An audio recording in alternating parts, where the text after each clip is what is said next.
জয় গুরু। জয়ার জীবনে ঘটে যাওয়া একটি ঘটনা। জন্ম থেকেই জয়ার গায়ে দাগ ছিল। জয়া ম্যাট্রিক পাস করার পর শ্রী শ্রী দাদার কাছে গিয়ে বসত। শ্রী শ্রী দাদা একদিন জয়াকে ডেকে বললেন, তোর গায়ে এসব দাগ কিসের? জয়া বলল, এইসব দাগ আমার জন্ম থেকেই আছে। দাদা জয়াকে কাছে ডেকে নিলেন, ভালো করে জয়ার হাতটা দেখলেন, দেখে বললেন, এসব ভালো হয়ে যাবে, আমি তোকে ওষুধ দেব। পরের দিন ওষুধ দিলেন, গুলঞ্চ ভিজিয়ে জল খাবে, আর একটি তেল দিলেন মাথার জন্য। বেশ কিছুদিন গুলঞ্চ খেলো এবং তেল মাখলো। দেখা গেল অনেকটাই ভালো হয়ে গেছে। এদিন সকালে ডাক্তার স্বপন বিশ্বাসকে বললেন, দেখ তো জয়ের এই দাগগুলো। ডাক্তার বললেন, এসব ভালো হয় না, একটু ভালো হবে আবার হবে। তখন দাদা বললেন, আমি বলছি ভালো হবে, তুই বলছিস ভালো হবে না। এই কথাটা দাদার মনোপুত হলো না। তিনি স্বপনদাকে বললেন, আমি বামুনের ছাওয়াল, আমি বলছি হবে আর তুই বলছিস হবে না। তখন স্বপনদা বললেন, আপনার ইচ্ছা হলে সবই হবে। তারপর দাদা জয়াকে কতকগুলো ব্যায়াম করতে বললেন। জয়া নিষ্ঠা করে ব্যায়াম করতে আরম্ভ করলো। দেখা গেল গায়ের দাগ একেবারে ভালো হয়ে গেল। আমাকে বললেন, নে, জয়া তো এখন ভালো হয়ে গেছে, এখন বিয়ে দেবার ব্যবস্থা কর। শ্রী শ্রী দাদার কথা মতো অনেক ছেলে দেখলাম, কোনটার গোত্র মেলে না, আবার কোনটা যোগ্যতায় মেলে না। তারপর দাদা সপরিবারে আসামের গুয়াহাটি গেলেন। আমরাও জয়াকে ও জয়ার মাকে নিয়ে গুয়াহাটি গেলাম। জয়া এসেছিস দেখে খুব খুশি হলেন, বললেন, যা উপরে বাবাইদার বউর সাথে দেখা কর। জয়া গিয়ে বউরানীর সাথে দেখা করে দাদার কাছে গিয়ে বসলো। সেখানে বড় বৌদিও ছিলেন। শ্রী শ্রী দাদা জয়াকে কাছে ডাকলেন, ডেকে বললেন, মায়ের রঙের মতো হয়ে গেছে। বললেন, স্বপন বলেছিলি এ অসুখ নাকি ভালো হবে না, দেখো একেবারে ভালো হয়ে গেছে। বড় বৌদি শুনে বললেন, এখন তাহলে ছেলে দেখ, বিয়ে দিলেই হয়। শ্রী শ্রী দাদা প্রায় বলতেন, তুই তো শুধু জন্ম দিয়েছিস, মেয়েটা তো আমার। বড় বৌদিও বৌরানীমা খুব ভালোবাসতেন। জয়া একেবারে পরিবারের লোকের মতো হয়ে উঠেছে। আমি জয়ার বিবাহ ঠিক করতে না পেরে শ্রী শ্রী দাদাকে বললাম, আমি তো বিয়ে ঠিক করতে পারছি না, আপনার মেয়ে আপনি বিয়ে দেবেন। তার চরণে নিবেদন করার 1 মাস পর একটা আলাপ আসলো। যামিনীদার বউ পাঠালো। তার স্বামী স্ত্রী দুজন 2টোর সময় আসলেন আমার বাড়ি। আমি স্নান করার জন্য তেল মাখছি, ওনারা দুজন সোফায় এসে বসলেন।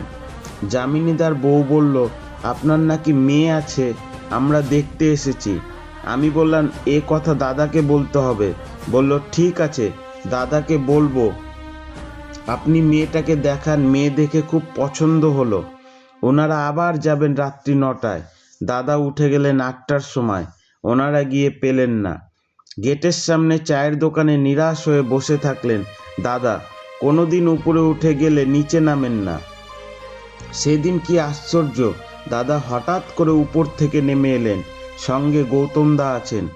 হাঁটতে হাঁটতে দোকানের দিকে আসলেন, এসে ওনাদের বললেন, আপনারা কি কিছু বলবেন? ওনারা বললেন, গোপেনদার মেয়েকে দেখে খুব পছন্দ করেছি, এবার আপনি যদি অনুমতি করেন তবে বিয়ে হতে পারে। তখন শ্রী শ্রী দাদা বললেন, গোপেনকে ডেকে নিয়ে আসেন। ওনারা আমাকে ডাকতে গেলেন 9:30টার সময়।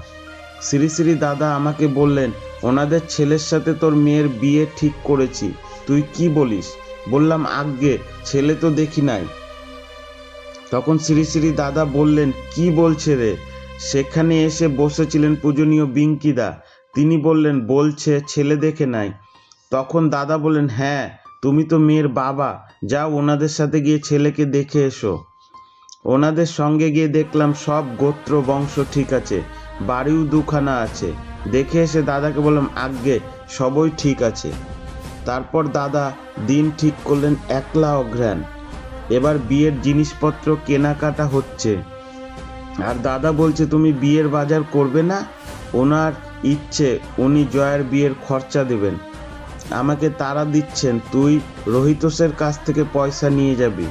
আমি বললাম, আপনি আশীর্বাদ করলেই হবে।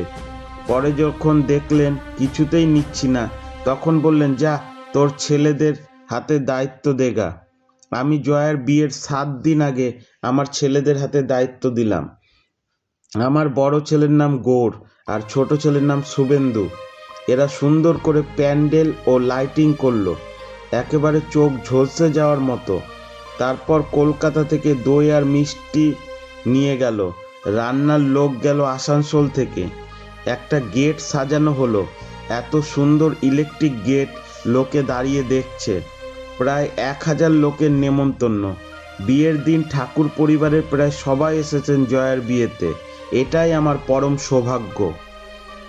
বড় বৌদি, সেজ বৌদি, মন্টিদা, বাবাই বাবু, সিপাই বাবু, বিঙ্কি বাবু, বড় বৌরানী মা, মেজ বৌরানী মা, ছোট বৌরানী মা সকলেই এসেছেন এবং বসে একটু জলযোগও করছেন।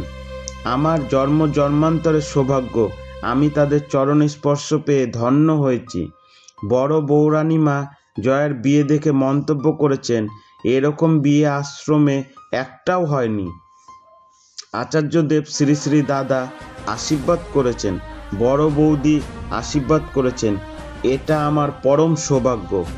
আমার জীবন ধন্য ও জয়ার জীবনও ধন্য। ঠাকুরের ওপর নির্ভরশীল, ঠাকুরকে মন দিয়ে ডাকলে তোমার উদ্ধার হবেই। জয়ার গল্পটা তার থেকেই প্রমাণ। জয়ার ওপর দাদার অপার করুণা তাই গল্পের মাধ্যমে ফুটিয়ে তোলা হলো। জয় গুরু।